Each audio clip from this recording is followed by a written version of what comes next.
Hello, everybody. Welcome to the Lucky Life podcast, where we create our own luck and design the life of our dreams.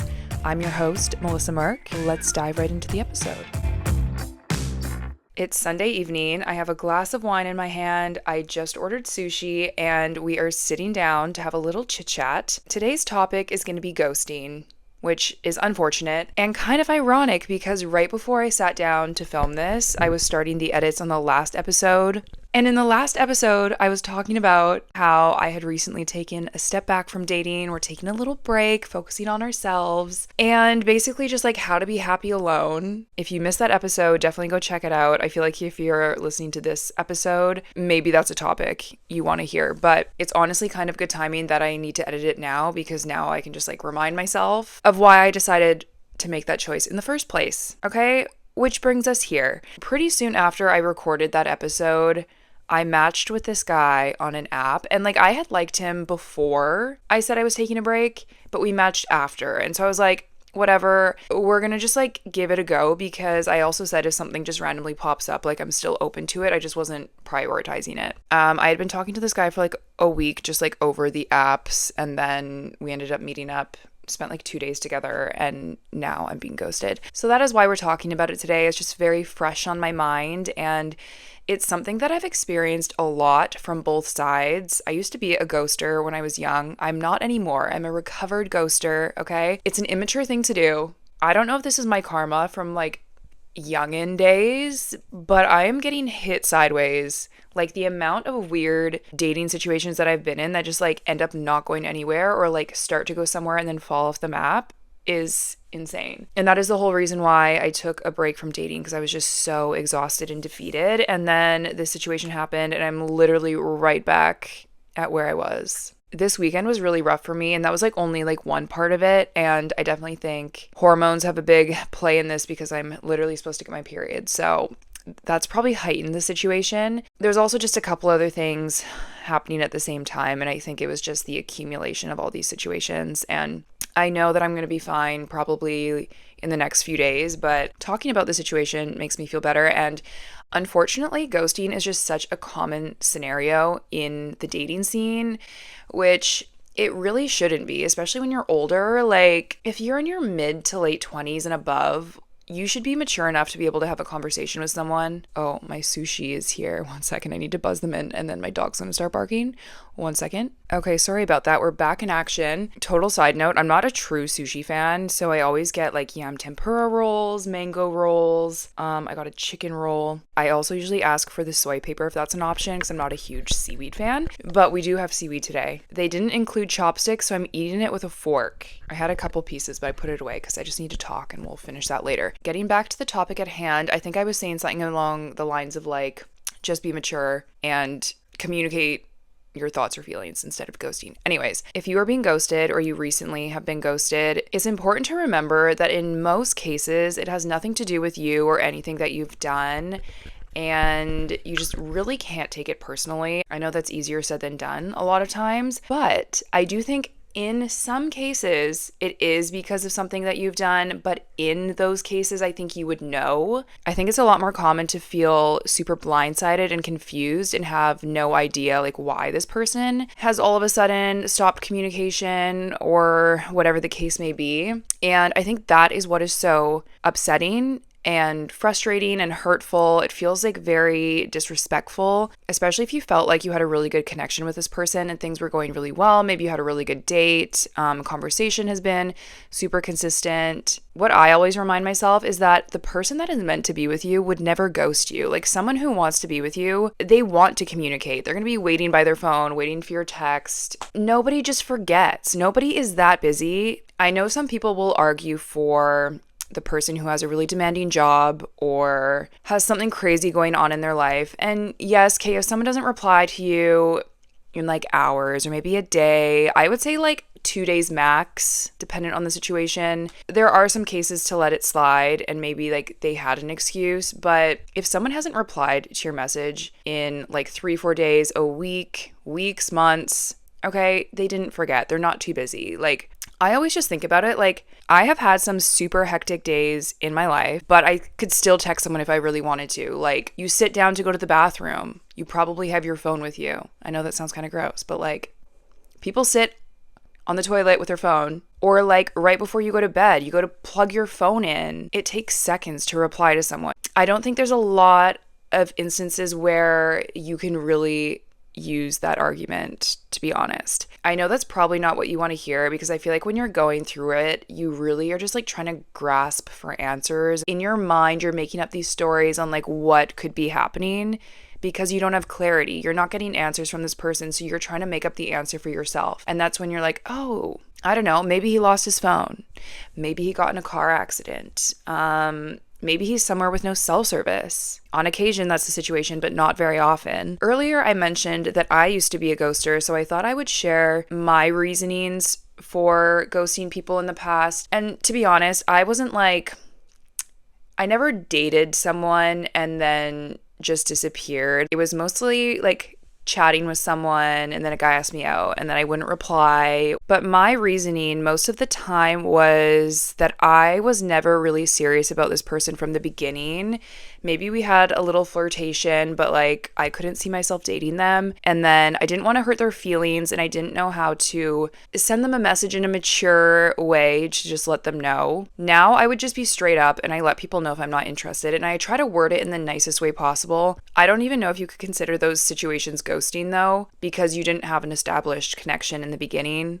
So maybe that's not a good example. But anyways, that is just my take on it from my experience being on the other side. However, I think the most common reason for guys to ghost is they're likely talking to more than one person, maybe dating multiple people. Perhaps they had a stronger connection with someone else. And there's nothing wrong with that. Like, that is the whole point of dating. And this is why I think it is a good idea to date more than one person at a time, or just like don't have all your eggs in one basket and like put all your focus on one person.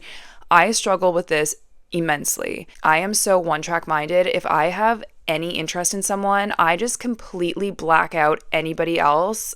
I don't have room to entertain more than one person. That is really difficult for me, and that is what makes it harder when I get ghosted, is because like this was my only person. This was the only person I was thinking about. This is the only person I was talking to. So that's just a little tip. Like, don't put all your eggs in one basket. Try to keep an open mind. Don't cut off other people. I think it probably hurts less when you have backup options. Like, I hate that that's how dating is, but yeah, I just think like in most cases, guys probably have more than one person that they're talking to. And I hate thinking about that too, because I just think I'm so monogamous and like I get so like upset. But anyways, if that is the case though, like you don't have any control over that. You can't control how someone else feels about you, about someone else. And I also think if you do care about this person at all, like you would want them to be happy and to be in the best relationship. And to be honest, if this person finds someone that's better for them, there's going to be someone else out there that's better for you. Like, you want to be with someone who wants you, and you want to have a mutually strong connection. As shitty as it can feel in the moment, it really is a blessing to have someone ghost you, especially in the beginning stages. Like, this person is showing you who they are. I really don't think you can mess up a connection with the right person. And so just like the earlier that the ghosting happens, the better, because cut it off, save your time, move on. That is what I'm telling myself. It's just like, it's so unattractive and a turnoff when someone can't communicate with you and is giving you mixed signals. And again, like, why would you want to be with someone like that? So I just keep telling myself that, and I feel my interest like very much declining. In my experiences, I have gotten over it super quickly, and once I'm over it, I like can't even believe what I was feeling or thinking prior. Truly, time does heal most things, and in ghosting situations, 100%. I think I've had like 5 or 6 scenarios in the past year, and every single time it's happened to me, I feel like gutted for a few days, and then I move on and I totally forget about it. It is just such a mindfuck. And for me, it's more so just the confusion, and it's not even really the rejection that hurts. I do think like it's more so the death of the hope. I think, especially like when you've been single for a long time and then you finally meet someone that you're interested in, it's like it's so far and few between. I don't even know if that's the phrase, but anyways, it's just like People come around so rarely, and so every single time I meet someone, I'm like, yes, this is it. And I just like, I oversee the red flags and I make excuses for things that I shouldn't, and I ignore my intuition, and I get back into these situations where I saw it from the start, but I wanted to believe that this could be it. And then it always ends the same. I don't want to be pessimistic, and I don't want to close off my heart and my hopes and dreams for love, because I know,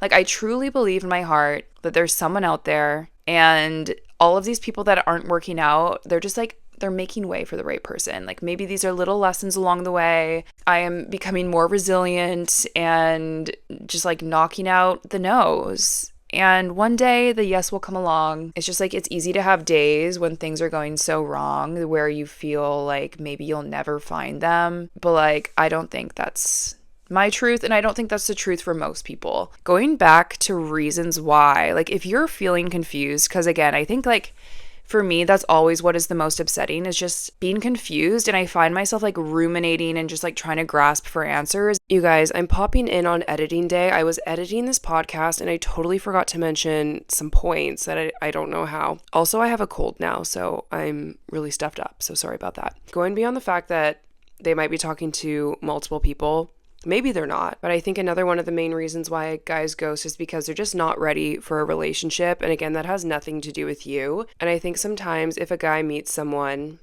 and this like, feed your delusions here. This is what I always think, okay? I always think that they met me and I was so amazing and they really liked me, but they weren't ready for a relationship, so it scared them. And that's why they had to back off, and that's why they freaked out and stopped texting. And I do think that is a reason sometimes. Like, I don't think that's always the reason, but I think sometimes it takes them catching feelings or like getting in a little too deep before they realize that they're not ready for it. For some reason, I have been meeting a ton of emotionally unavailable men that are pretty recently out of relationships. And so it kind of adds up. Like, they don't want to jump right back into a relationship. I don't know why all these guys are fresh out of relationships, but like, I keep meeting them. And honestly, I really hate that. It's frustrating. I'm like, why am I meeting you now? Why can't I meet you later when you're ready for this? I have no interest in being a rebound or a placeholder. But anyways, so that is another reason they're just not ready. And I also think if a guy meets someone and they feel like they're out of their league, they're going to fumble the girl. I feel like I just watched a video on this, but I do think it's true. It's like, I think sometimes guys will meet a girl that is amazing. They like the idea of her, but once they're with her, they realize, one, maybe they're not confident enough that they can keep her, but if they think that you're better than them, male egos, you guys.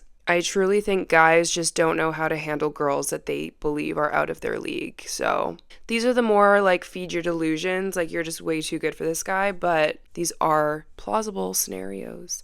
Okay, we're jumping back into the original recording now. This last one that I'm going to mention, guys do not want to be rejected. And I think they're always, they're taking notes and they're trying to assess the risk factor, because if you're playing a little too hard to get and you're acting like you're not interested, maybe they truly think you're not interested. And that is why they stopped like trying. And I think in this situation, you would probably know, like, are you playing really hard to get? Are you acting like you're not interested? Did you give them the wrong signals? Maybe that is the case. But again, I think if that is, you wouldn't be confused. I think most times when you don't know what's going on, it's their own issue. It's their own situation. And again, this person is just being immature and it's disrespectful. The best thing you can do in most cases is just to like move on quietly, get over the situation. Don't try to reach out. I guess that's another thing we can talk about is like, what do you do when you're being ghosted?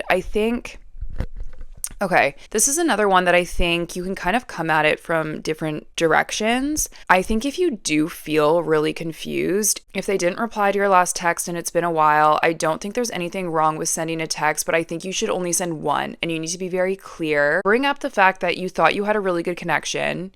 you're really confused by the sudden lack of communication, maybe check in to see how they're doing. You could also just like straight up ask if they're feeling differently. Are they still interested in continuing the connection? If this person cares about you at all, they should just respect you and like give you a straight up answer. If they don't reply to that text, that is a clear sign that you just need to move on and this person clearly doesn't respect you. I think if they do care about you and your feelings at all, they will send a response to that, and either you get clarification on why. Maybe they were just busy. I don't know. Or they give you the reason why, and maybe they're not interested. Maybe they're seeing someone else. Again, that's like not going to be nice to hear, but at least you know and you can move on, because the rumination is truly the worst, and that can be such a time waster. Like, you don't want to be sitting by your phone for weeks when this person has clearly just moved on, but like maybe you're thinking like, oh, they're going to come back. And to be honest, a lot of times they do come back because maybe they had a little fling with someone else, it didn't work, and then you're their backup option. But like, do you want to be the backup option? Like, it's better to just hear it straight up and then decide from there, like, what is the best thing to do. Your other option is to just not send a message at all. And if they never reply to you ever, again, that's your answer. If you don't reply and then they end up replying like weeks, months later, if you want to give them another chance, that's up to you, but I think it's probably not the best idea. The one thing you shouldn't do is send multiple follow-up messages. Like, if you send one message and they don't reply, don't even bother sending another one. Also, even with that first message, I think you need to be like pretty clear and concise and not emotional. Like, you don't want to come off desperate and be asking like, oh, like, why did you ghost me? Why aren't you talking to me? Like, what did I do? I don't think that's like good energy to put that out there. Once the emotional fog clears, you're not, like, I think you're going to regret that. So if you're feeling super emotional about it, and I get it, because like that has been me in many situations, it really is the best to just take a step back, leave your phone alone, focus on you, prioritize other things in your life. And then if you do decide to send a message because you want clarity, like, do it from a place of emotional maturity and not desperation. And again, time heals the situation, like night and day, you guys. If you're going through it, just give it a week. Those are my thoughts on ghosting. That is today's episode. I'm going to finish my glass of wine and watch a show and just have a really chill night by myself with my dog, good company, and no men to stress me out, truly. Thank you for listening, guys, and I will chat with you in the next episode. Bye.